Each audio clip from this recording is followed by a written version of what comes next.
مزید سلسلہ کلام جاری ہے، خواتین سے متعلق اور امور کا ذکر آگے آ رہا ہے۔ فرمایا وَإِذَا طَلَّقْتُمُ النِّسَاءَ فَبَلَغْنَ أَجَلَهُنَّ فَلَا تَعْضُلُوهُنَّ أَن يَنكِحْنَ أَزْوَاجَهُنَّ إِذَا تَرَاضَوْا بَيْنَهُم بِالْمَعْرُوفِ، اور جب تم عورتوں کو طلاق دے دو پھر وہ اپنی عدت کو پورا کر لیں تو انہیں ان کے شوہروں سے نکاح کرنے سے نہ روکو جبکہ وہ راضی ہوں آپس میں معروف طریقے پر۔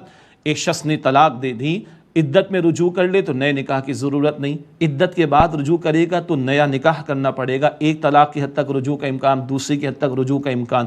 اس رجوع میں کوئی رکاوٹ نہ ڈالے، گھر بسے اللہ کو پسند ہے، گھر میں جوڑ پیدا ہو اللہ چاہتا ہے، تو کوئی رکاوٹ رشتہ دار وغیرہ نہ ڈالیں۔ ذالکم یوعظ بہ من کان منکم یؤمن باللہ والیوم الآخر، یہ اس کو نصیحت کی جاتی ہے جو تم میں سے ایمان رکھتا ہے اللہ تعالیٰ پر اور آخرت کے دن پر۔ بار بار ذکر آ رہا ہے، اللہ کو ماننے والے احکام کا لحاظ رکھیں گے، ورنہ مجھے معاف کیجئے گا جنہوں نے اللہ کے احکامات کو پس سے پوچھ ڈال رکھا ہے وہ نکاح کدھر کرتے ہیں، وہ تو زنا کرتے ہیں۔ یہ سارے احکام تو ان کے لیے آ رہے، نکاح کے بعد ہی طلاق کا معاملہ آتا ہے نا، اگر خدا نخواستہ آ جائے تو یہ وہ احکام مانے گا جس کو خوف خدا ہوگا۔ خوف خدا نہیں تو لوگ کہتے ہیں نکاح کی کیا ضرورت پڑی، زنا کرتے معاذ اللہ، تو پھر اللہ نہیں چھوڑے گا ان لوگوں کو، اللہ اکبر، کبیرہ گناہ اللہ نہیں چھوڑے گا۔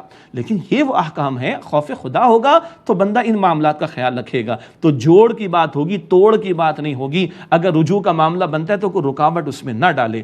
ذالکم ازکیٰ لکم واطہر، یہی تمہارے لیے زیادہ پاکیزہ تر اور ستھرا ہے۔ واللہ یعلم وانتم لا تعلمون، اور اللہ جانتا ہے اور تم نہیں جانتے۔ کیا مطلب؟ اگر تم ان احکام پر عمل نہیں کرو گے، روڑے اٹکاؤ گے، گھرانے برباد ہوں گے، معاشرے گندگی کا ڈھیر بنیں گے اور ریاستیں تباہی اور بربادی کا شکار ہوں گی، جو آج ہم دنیا کا منظرنامہ دیکھ رہے ہیں۔ اب دیکھیے بچے کے حوالے سے بڑی بات آتی ہے جی، چائلڈ پروٹیکشن کی، چائلڈ رائٹس کی۔ ذرا سوچیں قرآن جو اللہ کا کلام ہے، خالق کائنات بچوں کے بارے میں کیسی کیسی رہنمائی دے رہا ہے، سبحان اللہ۔ والوالدات یرضعن اولادہن حولین کاملین لمن اراد ان یتم الرضاعہ، اور مائیں اپنی اولاد کو پورے 2 سال دودھ پلائیں جو کوئی دودھ پلانے کی مدت پوری کرنا چاہے۔ یہ میکسیمم مدت ہے، ساری دنیا کے دودھ کے ڈبوں کے بعد WHO ورلڈ ہیلتھ آرگنائزیشن نے بھی کہا بچے کے لیے بہترین غذا ماں کا دودھ ہے۔ اور آج عورتوں کو سمارٹ رہنے کا بڑا شوق ہے، فیڈر پہ لگا دیا، ڈبے پہ لگا دیا، اور بریسٹ کینسر نہ جانے کیسی کیسی باتیں۔ قرآن کہتا ہے بچے کا حق ہے، اس کا حق ہے اس کو دودھ پلایا جائے، میکسیمم 2 برس، پہلے چھوڑوانا چاہیں تو ممکن ہے۔ وعلی المولود لہ رزقہن وکسوتہن بالمعروف، اور ان ماؤں کا کھانا اور ان کا لباس باپ پر واجب ہے معروف طریقے پر۔ کیا مطلب؟ اگر ایک شخص نے اپنی بیوی کو طلاق دے دی اور گود میں بچہ موجود ہے تو بچے کی پروٹیکشن، سنیے گا، بچے کا حق بیان کیا جا رہا ہے۔ یہ ماں اپنے بچے کو دودھ پلائے اور اس دودھ پلانے کے دوران میں اس کا کھانا پینا لباس اس بچے کے باپ پر ہے۔ اندازہ کریں یہ طلاق کے دوران یہ جو عدت گزر رہی ہے اس کے تعلق سے کیا قرآن پاک رہنمائی عطا کر رہا ہے، ناگوار معاملے میں کتنی خوشگوار اور حسین تعلیم عطا کی جا رہی۔ قربان جائیے کتنے پیارے دین کے ماننے والے میں اور آپ میں، مگر ہمارا عمل کدھر ہے ہم سب کو پتا ہے۔ لا تکلف نفس الا وسعها، اور کسی کو ذمہ دار نہیں ٹھہرایا جاتا مگر اس کی وسعت کے مطابق، یعنی جو مناسب حال ہوگا باپ اس بچے کا خرچہ دے گا اس کو، بچے کی ماں کو۔ لا تضار والدۃ بولدها ولا مولود له بولدہ، ماں کو نقصان نہیں پہنچایا جائے اس بچے کی وجہ سے اور نہ باپ کو اس بچے کی وجہ سے نقصان پہنچایا جائے۔ ماں پر کوئی زبردستی کا معاملہ نہ ہو یا اس کو نفقہ یعنی خرچہ نہیں دیا جا رہا، یہ زیادتی ہے۔ اسی طرح عورت جو ہے اس بچے کی ماں دودھ پلانے سے انکار کر کے اس کے باپ کو ٹینشن دینے کی کوشش کرے، اس کی طرف سے زیادتی کا معاملہ۔ وعلی الوارث مثل ذلک، اور وارث پر بھی ایسا ہی معاملہ واجب ہے۔ سبحان اللہ، اگر اس شخص کا انتقال ہو جائے جو بچے کا باپ ہے تو اب کون کفالت کرے گا؟ وعلی الوارث مثل ذلک، اور وارث پر بھی ایسا ہی واجب ہے، یعنی وہ مرد افراد کہ جو اس بچے کے کل وارث بنے، یعنی اگر یہ بچہ کل کو مرے تو جو وارث بنیں گے ان پر واجب ہے کہ اس بچے کی ماں کے اخراجات کو وہ پورا کرے تاکہ بچے کو یہ ماں دودھ پلا سکے۔ بچہ کتنا امپورٹنٹ ہو گیا، اور بچے کے حوالے سے کیا پروٹیکشن قرآن پاک عطا کر رہا ہے۔ یہ قرآن کیا عجیب کلام ہے، کیا عجیب تعلیمات ہے زندگی کے تمام گوشوں کے لیے۔ ہاں، فَإِنْ أَرَادَ فِصَالًا عَنْ تَرَاضٍ مِّنْهُمَا وَتَشَاوُرٍ فَلَا جُنَاحَ عَلَيْهِمَا، پھر اگر وہ دونوں دودھ چھڑانا چاہیں آپس کی رضامندی اور مشورے سے تو دونوں پر کوئی گناہ نہیں۔ باہمی مشاورے سے چھڑانا چاہیں گنجائش ہے، وَإِنْ أَرَدْتُمْ أَن تَسْتَرْضِعُوا أَوْلَادَكُمْ فَلَا جُنَاحَ عَلَيْكُمْ إِذَا سَلَّمْتُمْ مَا آتَيْتُمْ بِالْمَعْرُوفِ، اور اگر تم چاہو کہ اپنی اولاد کو دودھ پلاؤ تو تم پر کوئی حرج نہیں جبکہ تم معروف طریقے پر ان کے حوالے کر دو، یعنی اجرت جو تم نے طے کی ہے۔ اگر کسی اور عورت سے دودھ پلوائے گا ایک شخص اپنے بچے کو تو اس کو اجرت تو دینا ہوگی، بہرحال دودھ وجود میں اس وقت بنے گا جب غذا وجود میں جائے گی۔ تو اگر یہ شخص اپنے بچے کو دودھ پلانے کے لیے کسی اور عورت سے دودھ پلواتا ہے تو اس کی اجرت اس کو دے گا۔ پھر غور کیجئے، بچے کو وہ دودھ ملے، اللہ اکبر، اس بچے کا کتنا لحاظ رکھا جا رہا ہے، کیا پیارا دین ہے۔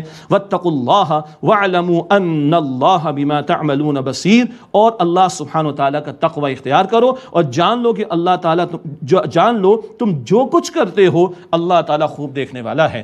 ان الفاظ کو ذرا دل کے کانوں سے سنیے، اللہ سے ڈرو۔ یہ گھر کے معاملات ہیں، محلے والوں کو پتہ بھی نہیں چلتا، عدالتیں تو دور کی بات ہیں، مگر اللہ کو سب پتہ ہے۔ خوف خدا دل میں ہوگا، گھر کے معاملات درست ہوں گے۔ آج اللہ کا خوف دل سے اڑ گیا ہے، ہٹ گیا ہے، نکل گیا ہے، گھر کیا بنے ہوئے ہیں۔ میں لفظ جہنم نہیں استعمال کروں گا، جہنم بہت شدید، بہت بڑی آفت ہے، لیکن گھروں کا عالم کیا ہے، خوف خدا دل سے اڑ گیا۔ اور اللہ کہتا ہے تم جو کر رہے ہو میں دیکھ رہا ہوں۔ شوہر اگر اپنے کردار، اپنے اختیار کا غلط استعمال کر رہا ہے، کوئی نہ دیکھے، یاد رکھے شوہر اللہ دیکھ رہا ہے۔ بیوی اگر گڑبڑ کر رہی ہے تو یاد رکھے کہ اللہ دیکھ رہا ہے، اللہ مجھے بھی دیکھ رہا ہے، اللہ آپ کو بھی دیکھ رہا ہے۔ کیا ہمیں یقین ہے کہ اللہ ہمیں دیکھ رہا ہے؟ خدا کی قسم یقین بڑھے گا، ہم بھی اچھے ہوں گے، ہمارے گھرانے بھی اچھے ہوں گے، اللہ ہمیں عمل کرنے کی توفیق عطا فرمائے۔ ناظرین کرام ایک وقفہ لیتے ہیں، اس کے بعد سلسلہ انشاءاللہ جاری رہے گا دور ترجمہ قرآن کا۔ السلام علیکم ورحمۃ اللہ وبرکاتہ۔ السلام علیکم ورحمۃ اللہ وبرکاتہ۔ ناظرین کرام خوش آمدید کہتے ہیں۔ الحمدللہ سورہ البقرہ کا مطالعہ جاری ہے، دور ترجمہ قرآن کا سلسلہ آپ کی خدمت میں ہم پیش کر رہے ہیں، اور گھریلو زندگی کے بارے میں اللہ سبحانہ وتعالیٰ کی رہنمائی ہمارے سامنے آ رہی ہے۔ 4 رکوع ہیں سورۃ البقرہ کے، رکوع نمبر 28 سے 31، خاندانی زندگی کے بارے میں رہنمائی، نکاح، طلاق، عدت، رضاعت، ان سارے حوالوں سے کلام ہمارے سامنے آ رہا ہے۔ مطالعہ آگے بڑھا رہے ہیں، سورۃ البقرہ کی آیت نمبر 234 سے ہم مطالعے کو آگے بڑھا رہے ہیں۔ اب بیوہ کی عدت کے حوالے سے بات آ رہی ہے۔ تھوڑی دیر پہلے ہم نے ایک ایسی خاتون جس کو طلاق دی گئی اس کی عدت کا ذکر آیا تھا، اب بیوہ کی عدت کا تذکرہ آ رہا ہے۔ سورہ البقرہ آیت نمبر 234، اعوذ باللہ من الشیطان الرجیم، بسم اللہ الرحمن الرحیم۔ والذین یتوفون منکم ویذرون ازواجا، اور تم میں سے جو لوگ وفات پا جائیں اور چھوڑ جائیں بیویاں، یتربصن بانفسہن 4 اشہر وعشرا، تو وہ بیوہ عورتیں اپنے آپ کو روکے رکھیں 4 مہینے 10 دن۔ یہ روکے رکھنے سے مراد یہ عدت ہے، یہ اللہ تعالیٰ نے معین فرمائی۔ آج کل ہمارے شہر کے اندر، ملکوں کے اندر عجیب عجیب ڈائلاگ چل رہے ہیں، سوشل میڈیا پہ ڈرامے دکھائے جا رہے ہیں، میں نہیں مانتی عدت کو، میں نہیں کروں گی عدت۔ او بھائی تم اگر مسلمان ہو تو ماننا پڑے گا، اللہ کا حکم ہے، کوئی کافر ہے تو بات الگ ہے، یہ اللہ کا حکم ہے بھائی۔ بہرحال تو اللہ فرما رہے وہ بیوہ عورتیں اپنے آپ کو روکے رکھیں 4 مہینے 10 دن۔ یہ خاتون کی جو کہ بیوہ ہو گئی اس کی عدت کی مدت ہے قمری مہینے کی تاریخ کے اعتبار سے۔ فَإِذَا بَلَغْنَ أَجَلَهُنَّ فَلَا جُنَاحَ عَلَيْكُمْ فِي مَا فَعَلْنَ فِي أَنفُسِهِنَّ بِالْمَعْرُوفِ، پھر جب وہ اپنی مدت کو پہنچ جائیں یعنی عدت پوری کر لیں تو اس میں تم پر کوئی گناہ نہیں جو اپنے حق میں بھلے طریقے پر، معروف طریقے پر فیصلہ کرے۔ کیا مطلب؟ ایک بیوہ خاتون کی عدت پوری ہو گئی، اب وہ کہیں چاہے تو اس کا نکاح ہو سکتا ہے، اور نبی مکرم صلی اللہ علیہ وسلم نے اکثر بیوہ عورتوں سے نکاح کیے۔ قرآن پاک سورہ نور میں بیوہ عورتوں کے نکاح کی ترغیب دلاتا ہے۔ یہ تو ہمارے ہندوانہ معاشرت کے اس کے اثرات کے نتیجے میں بگاڑ پیدا ہو گیا کہ بیوہ اگر کہیں نکاح کرے تو اس کو معیوب سمجھا جاتا ہے، اور ایسے گراوٹ کے جملے بیان کیے جاتے ہیں کہ مجھے جھجک آتی ہے کہ میں آپ کے سامنے اس کو پیش کروں۔ استغفر اللہ۔ ہمارے پیارے رسول علیہ السلام نے بیوہ عورتوں سے نکاح کیے، ان کی ترغیب دلائی، ان کا جو ثواب بیان کیا، اور امتی کھڑے ہو کر بیوہ کے نکاح کے اوپر انگلیاں اٹھانا شروع کریں تو امتی اپنے ایمان کو ری وزٹ کریں کہ ایمان بچا بھی ہے کہ نہیں۔ فتویٰ مفتی صاحب سے لیجئے گا جا کر۔ فرمایا واللہ بما تعملون خبیر، اور اے لوگو تم جو کچھ کرتے ہو اللہ تعالیٰ اس سے خوب واقف ہے۔ ولا جناح علیکم فیما عرضتم به من خطبۃ النساء، اور تم پر کوئی حرج یا گناہ نہیں ہے کہ تم عورتوں کو اشارہ کنایہ میں نکاح کا پیغام بھیجو، او اکننتم فی انفسکم، یا تم اپنے دلوں میں اسے پوشیدہ رکھو۔ یہ بیوہ عورت کے بارے میں بات ہو رہی ہے جو ابھی عدت میں ہے، تو اس کے بارے میں پیغام کے حوالے سے اشارے کنایے میں گنجائش ہے۔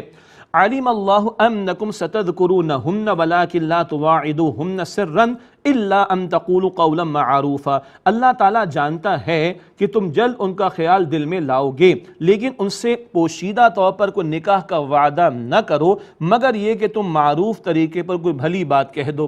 فقہا نے وہ جملے بھی لکھے، بھائی کسی سے کہلوا دو، نہیں اللہ بہت پیارا ہے، اللہ تعالیٰ بڑا عظیم ہے، اللہ تعالیٰ اسباب پیدا کر دے گا، تمہاری کفالت کا کوئی انتظام ہو جائے گا، ایسے کوئی اشارے کے نام میں جملے۔ لیکن آگے فرمایا وَلَا تَعْزِمُ عُقْدَةَ النِّكَاحِ حَتَّى يَبْلُغَ الْكِتَابُ أَجَلَهُ، اور نکاح کی گرہ باندھنے کا ارادہ نہ کرنا یہاں تک کہ عدت اپنی مدت کو پہنچ جائے۔